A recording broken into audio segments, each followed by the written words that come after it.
Hey guys, Bunny here, and this is Doki Doki Literature Club episode 7? 7, I think. Let's begin. Okay everyone, after some time passes, Monica calls out to the club room. Why don't we share our poems now?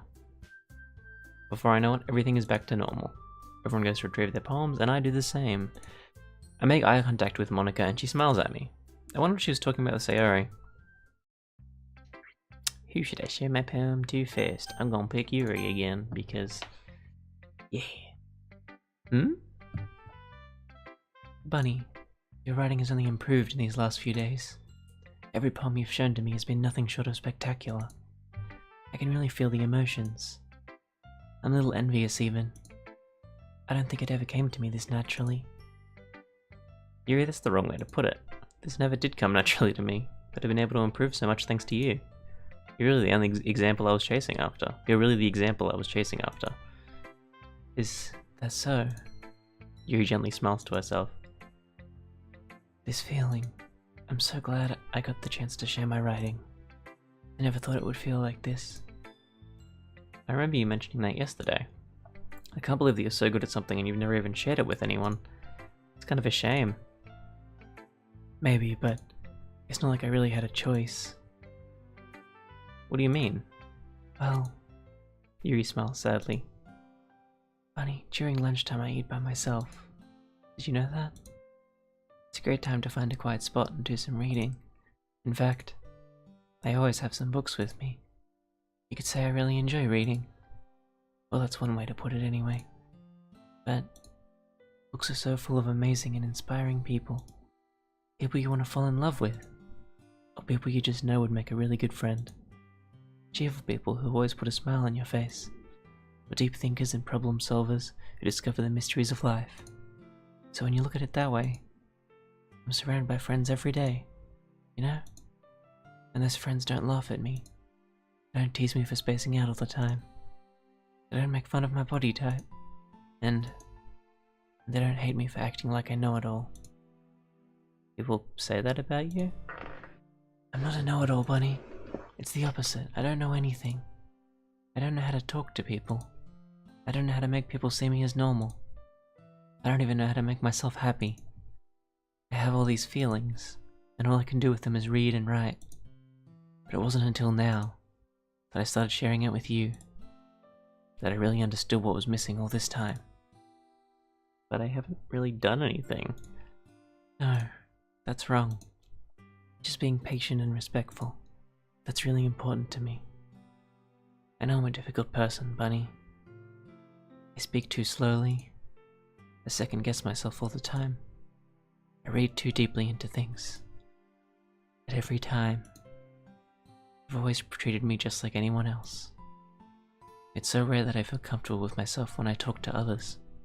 But that's why every time I talk to you, I just feel really happy. I see. Well, I treat you how you deserve to be treated, Yuri. And if other people don't see it that way, then screw them. I mean, I joined this club hoping I would make friends. I would say I've had at least one success. Wouldn't you? You put it that way. Yeah. We really are friends now, aren't we? Yuri puts her head in her hands. This time she's smiling as she does it. Do you want to show me a poem? Yeah, I do. Let me get it for you. Goes Under the Light Part 2. The tendrils of my hair illuminate beneath the amber glow, bathing. In the distance, a blue-green light flickers. A lone figure crosses its path. Ooh, a silhouette obstructing... Why am I tired? Ugh. A lone figure crosses its path, a silhouette obstructing the eerie glow. My heart pounds, the silhouette grows, closer, closer. I open my umbrella, casting a shadow to shield me from visibility. But I am too late. He steps into the streetlight. I gasp and drop my umbrella. The light flickers. My heart pounds. He raises his arm. Time stops. The only indication of movement is the amber light flickering against his outstretched arm. The flickering light is in rhythm with the pounding of my heart, teasing me for succumbing to this forbidden emotion. Have you heard of a ghost feeling warmth before? Giving up on understanding, I laugh. Understanding is overrated. I touch his hand. The flickering stops. Ghosts are blue-green. My heart is amber.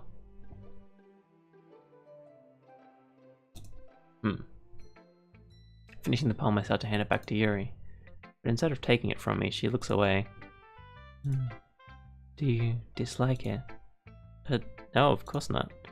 I just don't really know how I should respond.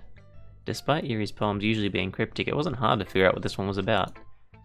I don't know if I'll be able to explain this one. That's fine. I understand this one. Yuri is having an even harder time speaking than usual. Does this one mean a lot to you? Yuri nods. I'm not really good with words, but I'm happy that you shared it with me, so thank you. And I hope we keep spending time together. Despite my inability to make eye contact, I see a faint smile emerge from Yuri's lips. I once again try to hand the poem back to her, but instead Yuri gently takes my hand and pushes them back towards me. I hesitate in response to her warm touch. Yugin, the poem is... Once again, Yuri fails to form a complete sentence. You mean I can keep it? Yuri nods. I'd love to. Again, Yuri faintly smiles as if she doesn't want me to notice. Sorry, guys. I don't know why. I think it's Yuri's voice that makes me yawn. You always make me feel nice.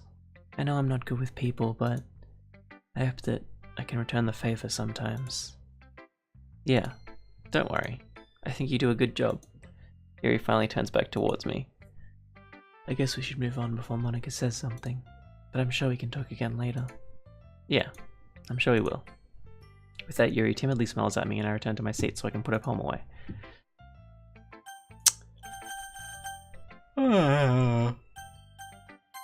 Where'd it go? Let's go. Hi, Bunny. Have you thought about what you want to submit to perform at the festival? Well, being this club is one thing, but performing in front of a bunch of people? I'll have to give it some more thought. Okay, no pressure. But whatever you do, I'm sure it'll turn out great. It would also make me happy to see. Anyway, let's take a look at today's poem. Sure. I let Monica take the poem I'm holding in my hands. ... Estelle's gotten so refined, Bunny. Yuri's been teaching you a lot of things, hasn't she? Well, I guess so? Yeah, I've been noticing how much time you spend with her. I think I've heard her say more words these past couple of days than she's talked in the whole year. Not sure how you did it, but that's really impressive. Well, she just needs some patience and a way to talk about all the things in her head, I guess. I'm still getting the hang of it myself.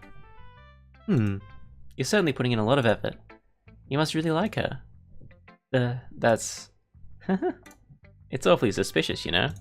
Spending time with her in the club room every day, reading that edgy novel with her.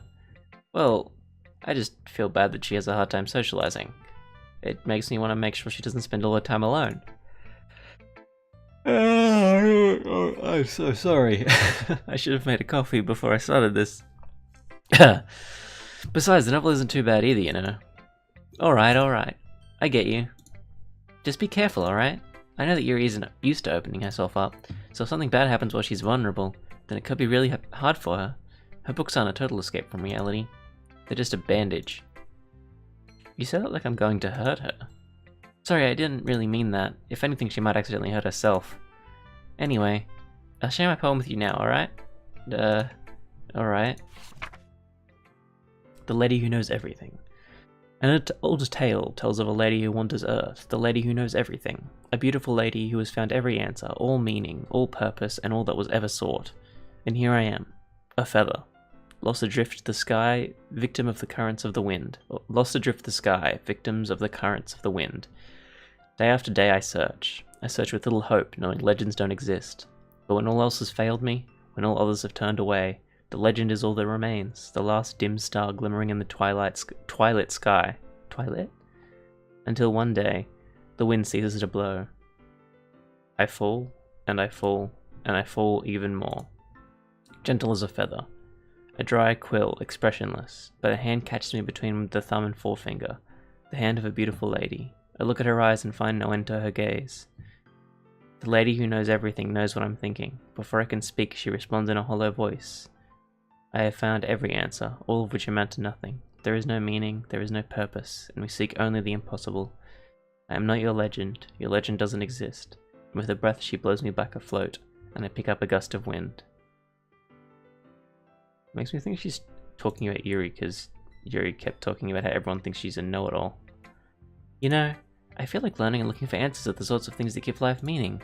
Not to get too philosophical or anything, but it was kind of on my mind, so that's what I read about. I see. I never really put much thought into it. In a way, it's almost paradoxical, because if we had all the answers, wouldn't the world start to lose its meaning? You know, there's one thing I noticed. It seems like everyone in the club prefers writing about things that are more sad than happy. Are you surprised? I mean, if everything was okay, we wouldn't really have anything to write about, would we? Humans aren't two-dimensional creatures. I think we'd know better that better than anyone. I think you'd know that better than anyone. You mean one-dimensional? Ah, yeah, that. It's because they're 2D. Anyway, here's Monica's writing tip of the day. Are you ever too shy to share your writing because you're afraid it's not that good? It can be really disheartening to get a lukewarm response to something you put so much into. But if you find other people who enjoy writing, then sharing becomes a lot easier. Because instead of just telling you that your writing is good or okay or bad, they'll want to focus more on everything that went into it and the things you can work on. It's much more encouraging that way, and it will make you want to continue improving. It's almost like having your own little literature club, don't you think? That's my advice for today. Thanks for listening. Thank you, NPC. We'll do Natsuke's and then we'll call it quits, I think. ... Meh. Wait. Meh. I guess you really haven't learned anything after all. Honestly, I don't know why I get my hopes up in the first place. What? I didn't think this one was that bad. What did I do wrong? Poems don't need to be all deep sounding to express something. It's going to sound like you're forcing it unless you really don't suck at it. Honestly, don't bother trying to write poems like this until you're on Yuri's level. Let's get stopped short all of a sudden. Don't tell me. Huh? You're not just trying to impress Yuri, are you? What are you talking about? And keep your voice down. You know, Yuri would love this angsty... Just because she's a talented writer doesn't mean... I mean... Looks like I'm in trouble. I somehow struck a nerve, though what I did is beyond me. I am so done with you. Natsuke shoves the poem I handed her back over to me. Take your stupid poem. If you wrote it for someone else, just don't show it to me. Ouch. This is what I get for letting a younger girl step into my business. Unless I was a mind reader, I was destined to be in a world of pain from the start. At least Natsuke wasn't really the girl I was trying to impress in the first place. She didn't even show me her poem? Oof. Oof. I mean, that's okay. That gets me a nice even time. So it's gonna be a shorter one, which they've been really long recently, like 20 minutes or plus. They're not supposed to be. They're supposed to be 15 minutes. That's what I'm going for, but I just keep going over time. So this is gonna be a short one. Tell me if you like them longer, but yeah. So like, comment, subscribe if you enjoyed. We'll talk to Sayori next time. Yeah, Bunny out.